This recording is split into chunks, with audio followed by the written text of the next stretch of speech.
यात गणेशोत्सव जवळ काळामध्ये मुंबईमध्ये आंदोलन करण्यास जरांगेंना मुंबई हायकोर्टाने नकार दिलाय।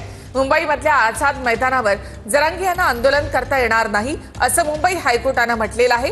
हायकोर्टाच्या नकारानंतर सुद्धा जरांगे मुंबईत येण्यावर ठाम आहेत, तर मुंबईत परवानगी नाकारण्यामागे फडणवीसांचा खेळ असल्याचा आरोप जरांगे यांनी केलाय।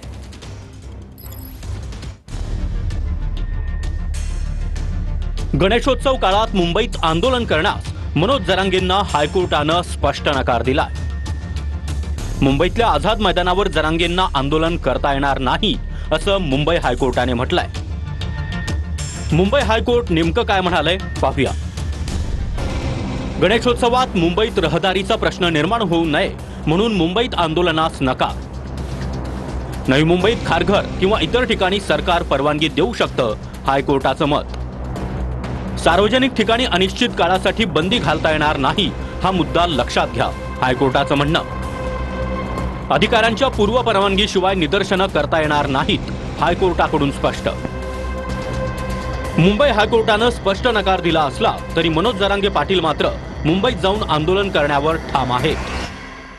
मग आता हे सरकारचा खेळ आहे सगळा, फडणवीसांचा, न्यायदेवतेचा नाही। आता काय ते डाव असू शकतो, पण मी आहे ना षड्यंत्र तोडायला, मी कशाला आहे। हिंदूंच्या या महत्त्वाच्या सणामध्ये म्हणजे गणेशोत्सवामध्ये कुठलाही खोडा घालणार नाहीत आणि छत्रपती शिवरायांनी त्यांच्या राज्यामध्ये जिथे विघ्न आलीत किंवा परकीय आक्रमकांनी आणलीत त्या ठिकाणी त्यांचा निपात करण्याचं काम हे त्यांनी केलेलं आहे। तर म्हणा निपात मग आमचा टाका कापून, आम्हाला घाला गोळ्या, यायला लागलो म्हणा तिथं 7 करोड मराठी मारून टाका आणि तुम्ही मस्त राज्य करा।